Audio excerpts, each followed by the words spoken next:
준비 없는 부의 이전은 세금 폭탄을 돌리는 것과 같습니다.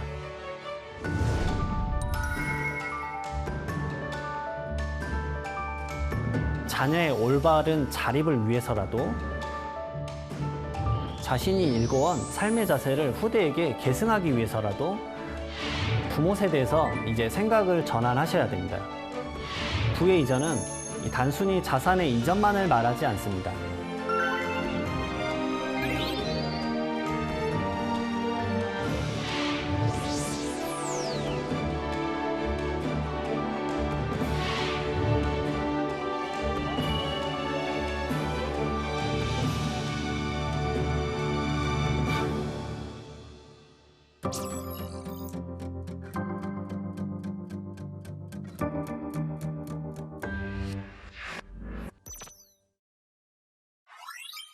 안녕하세요. 저는 자산관리를 전문으로 하고 있는 세무사 이장원이라고 합니다. 이 세무사라는 직업은 말 그대로 그 세금에 관한 주요 업무인 이 세무를 다루는 직업입니다. 이 각종 조세에 관한 신고도 하고 이 조세에 관한 상담 또는 자문을 주로 합니다. 앞으로 총 12회에 걸쳐서 이 점점 보편적이 되고 있는 세금이죠. 이 부의 이전인 상속세와 증여세에 대해서 어떠한 마음가짐을 가져야 할지, 그리고 어떤 방식을 통해서 조금이라도 절세를 할 수 있을지에 대해서 최대한 자세하게 그리고 디테일하게 알려드리도록 하겠습니다. 2000년 1월부터 상속세 및 증여세율은 과세표준과 세율이 계속 그대로입니다. 그렇지만 이 모든 자산 가치는 꾸준히 우상향하고 있죠. 그러나 세법은 그와 합을 맞춰 움직이지 못하고 있으니 말 그대로 숨만 쉬어도 세부담은 무럭무럭 커지고 있습니다. 2000년 그때 서울의 2억 원의 아파트가 지금은 20억 원을 육박합니다. 이 상속이 발생한다면 당연히 그때는 상속세가 나오지 않았지만 지금은 이 거액의 상속세가 부과될 수 있죠. 이제 더 이상 그 주변에서 상속세를 냈다고 부자라는 생각을 하지는 않습니다. 그러나 이 아이러니하게도 그 인지 속에서 또 이런 생각들을 많이 하시죠. 아, 상속세는 나와는 상관없는 세금이다 라는 인식이 함께 자리하고 있습니다. 근로자가 매년 경험하는 연말정산처럼, 그리고 사업소득자가 매년 경험하는 종합소득세 신고처럼 정기적으로 경험하는 세목이 아니기 때문에 상속세 및 증여세에 대한 상식과 이해도 전무하여서 당연히 관심이 없는 게 그럴 수밖에 없다라는 이유를 알 수 있습니다. 그러나 상속세를 깨닫는 시점은 항상 때늦기 마련입니다. 이 부모의 상속 이후 거액의 상속세액이 얼마라고 들었을 때 그 납세자의 충격과 공포는 정말 상상을 초월합니다. 이 옆에서 지켜보는 세무사로서 매번 안타까울 뿐인데요. 이는 일반적으로 경험하는 연말정산과 사업소득 차원의 소액 세금이 아니고 경험 빈도수도 낮기 때문에 이에 대해서 전혀 대비하지 않아서 발생하는 것이 대부분입니다. 2019년 기준 OECD 37개국에서 이 조사를 한번 해봤는데요. 물론 일본의 수치가 확정되진 않았지만 이 37개국의 총 조세 대비 상속세 및 증여세 비중은 평균 0.347%입니다. 우리나라는 1.59%로 OECD 평균보다 압도적으로 높은 1위를 차지했습니다. 이는 OECD 평균의 4배 이상이 높은데요. 이 총 조세 대비 상속세 그리고 증여세 비중이 1%가 넘는 국가는 이 대한민국 외에 벨기에, 일본, 프랑스 정도뿐입니다. 실제로도 대한민국의 상속세율은 정말 세계 최고 수준입니다. 이 다음 표에서 보듯이 대한민국은 2020년도 기준으로 OECD 국가 중에서 이 상속세 명목 최고세율이 4위이고 2019년 기준 이 GDP 대비 상속세 및 증여세 비중이 3위나 됩니다. 부동산 가격이 최근 많이 상승했죠. 2016년도부터 그러면 증여가 폭증하고 있다는 뉴스가 같이 연달아서 보도되고 있습니다. 이 아이러니하게도 대한민국의 증여세율은 앞서 말했지만 OECD 최고 수준입니다. 그러면 이 시점에서 의문이 하나 들 수 있는데요.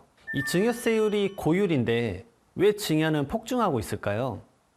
이 실제로 국세청에서 매년 집계하는 국세 통계 자료에 의하면 증여세 신고 건수는 2016년도에 이 11만 6,100여 건에서 2021년도에는 26만 4,200건으로 이 불과 5년 만에 2.2배 이상이 증가하였습니다. 그리고 신고된 증여 재산가액도 2016년 18조 2천억 원 가량에서 2021년도에는 50조 5천억 원 가량으로 2.7배 이상 증가한 것으로 집계가 되었는데요. 부동산 증여세 신고가 폭증하는 이유는 간단합니다. 가장 주된 이유는 우선 자산 가치의 상승이 상당히 빠르기 때문에 그렇죠.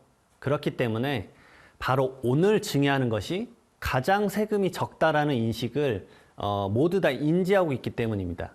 그리고 다음으로는 다른 세금의 부담이 또 너무 크기 때문이죠. 그나마 상대적으로 세부담이 덜하다라고 느끼는 게 증여세인 겁니다.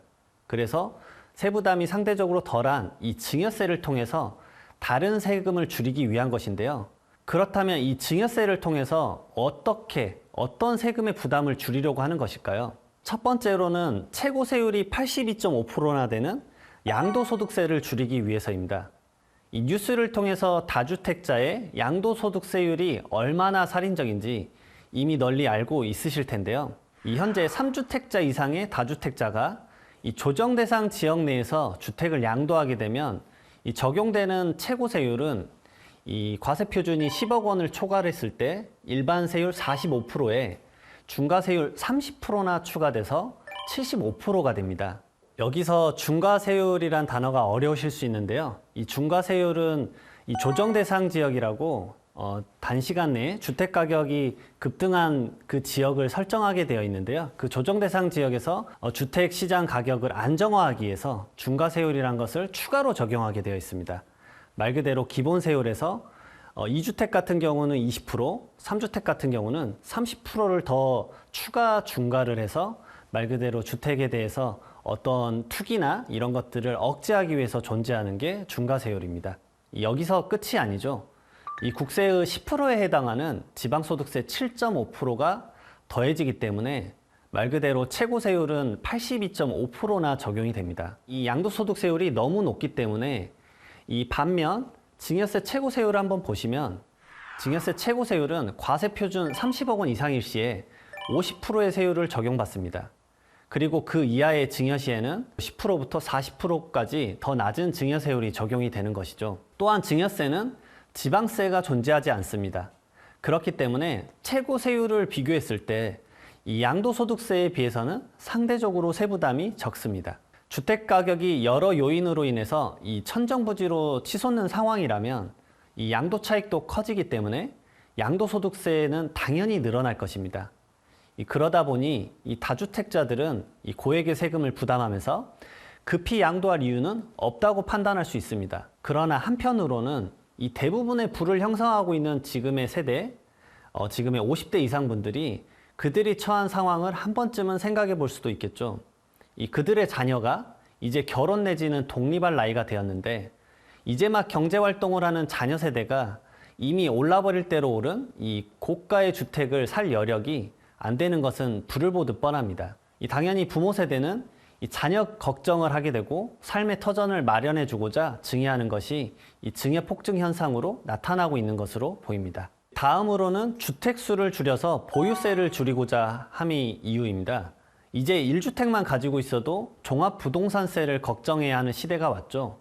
이는 2020년 말 이 정부가 제시한 공동주택의 경우에는 2030년까지, 표준 단독주택은 2035년까지 이 기준시가를 시세 대비 90%로 맞추겠다라는 로드맵의 영향입니다. 이에 따라서 주택의 기준시가인 이 공동주택 가격 또는 개별주택 가격을 이 과세 표준으로 과세하는 대표적인 보유세, 말 그대로 주택을 가지고만 있어도 세금을 내야 되는 이 재산세와 종합부동산세의 납세 의무자가 이 대폭 확대되고 있고 이 납부세액도 크게 상승하고 있습니다. 양도소득세는 앞서 말했듯이 주택을 양도할 때 납부하는 세금인 만큼 사실상 그 양도가 이루어지지 않으면 이 납부 걱정도 발생하지 않는데요. 하지만 양도하지 않아서 계속 주택을 보유하고 있으면 이로 인해서 보유세가 발생하게 됩니다.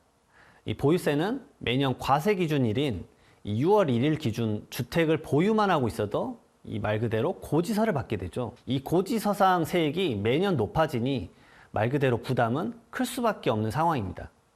이 고액의 종합부동산세를 내기 위해서 매년 적금을 가입한다는 말이 나올 정도죠. 그러므로 다주택자는 이 무주택자인 자녀에게 주택을 증여함으로써 본인의 보유세 부담은 줄이고 그다음에 수중자인 자녀는 주택을 이전받기 때문에 이 부의 이전을 받는 일거양득의 전략을 세우는 것입니다. 세 번째로는 과세 표준이 이미 30억 원이 넘었다라면 본인의 상속세율은 이미 50%입니다. 이미 과세 표준이 30억 원을 넘는 상황을 인지했다라면 재산이 증가할수록 그 증가분의 50%는 국가의 세금이 된다는 의미입니다. 그러므로 그 부담을 줄이고자 한다면 이 증여를 서두르는 것이 좋죠. 말 그대로 내가 연소득이 2억 원이 생겼다라고 한다면 1억 원이 상속세가 발생하는 꼴이 됩니다. 이 최근 기획재정부에서 이 상속세 개선 방안에 대한 검토가 있었지만 결국은 세율과 이 과세 방식 개정은 이루어지지 않았습니다. 그리고 계속 치솟고 있는 주택 가격으로 인해서 이 상속세는 말 그대로 더 이상 부자만의 세금이 아니게 되었죠. 이 부모님이 열심히 일궈놓은 그 주택이 서울에 한 채라도 있다면 이 상속세 과세 대상이 될 수 있기 때문입니다. 그래서 실제로 50대 이상의 자산가들로부터 미리 나의 상속세도 예측해보고 그 다음에 어떤 증여 플랜을 짤 건지에 대한 상담도 세도하고 있는 상황입니다. 정말 비슷하지만 하나씩 살펴보면 이 너무나도 다른 상속세와 증여세에 대해서 이 기초 지식을 한번 살펴보도록 하겠습니다. 첫 번째로는 이 부모 세대에서 이 자녀 세대로 부의 이전을 한다고 가정하겠습니다. 그렇다면 살아생전 자녀에게 부의 이전을 해주는 방식이 바로 증여입니다. 여기서 부모 세대가 자산을 주는 입장으로 증여자이고 자산을 받는 입장인 자녀자가 이 수중자가 돼서 수중자가 증여세에 대한 납세 의무를 지게 됩니다. 그리고 상속은 부모 세대가 사망으로 인해서 부가 이전되는 방식인데요. 여기서 부모 세대가 자산을 주는 입장으로서 말 그대로 사망자를 피상속인이라고 칭하고 상속을 받는 입장인 이 자녀가 상속인이 되어서 상속세 납세 의무를 부담하게 됩니다. 두 번째로 유산과세형과 유산취득형을 구분하셔야 되는데요. 상속세는 유산과세형으로 이 피상속인의 전체 상속재산가액을 기준으로 상속세액을 계산하고 이렇게 계산된 상속세액을 상속인들이 공동 부담하게 됩니다. 반면 증여세는 유산취득형으로 각각의 수중자는 본인이 증여받은 증여재산을 기준으로 세액을 계산하고 이렇게 계산된 증여세액은 다른 수중자와는 관계없이 이 본인이 단독으로 부담하게 됩니다. 세 번째로는 상속 개시일과 증여받은 날은 언제일까요? 말 그대로 상속 개시일은 피상속인이 사망한 날을 말합니다. 그래서 실종 신고로 인해서 상속이 개시되는 경우에는 실종 선고일을 말하고요. 그다음에 증여받은 날이란 이 재산을 인도한 날 또는 사실상 사용한 날 등을 말하며 일반적으로 부동산의 경우는 그 소유권 이전 등기가 접수되는 날, 그리고 현금의 경우는 인도받은 날이 됩니다. 네 번째로 신고 및 납부는 어떻게 할까요? 이 상속세는 피상속인의 주소지, 혹시 주소지가 없다면 혹거나 분명하지 아니한 경우에는 거소지를 관할하는 세무서에 이 신고 및 납부하시면 되고요. 증여세는 수중자의 주소지, 주소지가 없거나 분명하지 않으면 이 거소지를 관할하는 세무서에 신고 및 납부하면 됩니다. 다만 수중자가 이 비거주자이거나 수중자의 주소 및 거소가 이 분명하지 아니한 경우에는 증여자의 주소지를 관할하는 세무서에 신고 및 납부하시면 됩니다. 다섯 번째로 상속세와 증여세의 차이인데요. 이 상속세와 증여세는 똑같은 세율 구조를 가지고 있습니다. 그래서 세부담이 이 무차별하구나 라고 생각을 할 수 있는데요. 그렇다면 이 상속이나 증여 어떤 방식을 통하더라도 이 사실 부의 이전에 대한 의사결정 시 세금 영향은 아주 미비할 것입니다. 그러나 이 동일한 재산가액이더라도 어떤 부의 이전 방식을 선택하느냐에 따라서 이 큰 차이가 발생합니다. 바로 이 과세 방식과 이 공제 제도가 서로 상이하기 때문입니다. 첫 번째로 과세 방식인데요. 말 그대로 상속세는 이 유산 과세형 방식으로 이 망자인 피상속인이 그 상속 개시일에 가진 총 재산가액을 가지고 과세를 하죠. 하지만 증여세는 수중자가 기준이며 이 증여받은 재산가액에 대해서만 과세를 합니다. 결국 과세 방식으로만 계산하면 이 증여받은 자녀가 많을수록 증여세가 분산되기 때문에 세부담 관점에서는 상속보다 이 증여가 더 유리할 수 있습니다. 예를 들어서 자녀가 10명이다. 그리고 자녀에게 1억 원씩 증여를 한다면 1억 원에 대해서만 증여세가 과세되지만 10억 원을 가지고 상속이 일어난다 한다면 이 10억 원 전체에 대해서 상속세가 과세되는 방식입니다. 하지만 이 공제제도까지 같이 살펴보셔야 되는데요. 증여세 같은 경우는 대표적으로 이 10년간 배우자에게는 6억 원, 그 다음에 직계 존비속간에는 5천만 원, 그리고 기타 친족은 1천만 원의 증여재산 공제를 적용받을 수 있습니다. 그러면 상속세는 어떻게 되냐? 상속세의 대표적인 공제로는 일괄공제 5억 원이 있고요. 그 다음에 배우자가 생존한 상태에서 이 먼저 사망함에 따라 최소 5억 원에서 최대 30억 원까지 이 공제해주는 배우자 상속공제, 그리고 순금융재산가액의 20%를 2억 원의 한도로 공제해주는 금융재산 상속공제, 그 외 6억 원까지 공제가 가능한 이 동거주택 상속공제 및 최대 500억 원까지 이 공제가 가능한 가업상속공제 등이 있습니다. 이때 공제를 적용받은 후의 금액이 과세 표준이 되고 이를 기준으로 세율이 적용됩니다. 이 증여세에 비해서는 상대적으로 이 상속세의 공제 제도가 더 넓게 적용받을 수 있죠. 상속세와 증여세는 이렇게 과세 방식과 이 공제 제도가 상이하기 때문에 단순히 상속이 나은지 아니면 증여가 나은지는 결국 그 답변을 즉각적으로 할 수 없습니다. 이 본인이 속한 가족 구성원의 수, 그리고 소유 재산의 규모, 그 다음에 경제력, 그 다음에 예상 수명 시간, 각각 가족이 처한 환경이 너무나도 다양하죠. 그렇기 때문에 상속세와 증여세에 대해서 차이점을 먼저 이해하시고 어떤 절세 포인트를 익혀야 될지는 점점 이 상속과 증여의 비율을 어떻게 조절할 것인가, 이게 핵심인 것입니다. 그렇기 때문에 가족 구성원의 부의 이전에서 어떤 방식으로 이 상속과 증여의 비율을 조절하는 것이 유리한 것인지는 이 다음 시간부터 자세히 살펴보도록 하겠습니다. 오늘 강의는 여기까지고요. 다음 시간에 찾아뵙겠습니다. 감사합니다.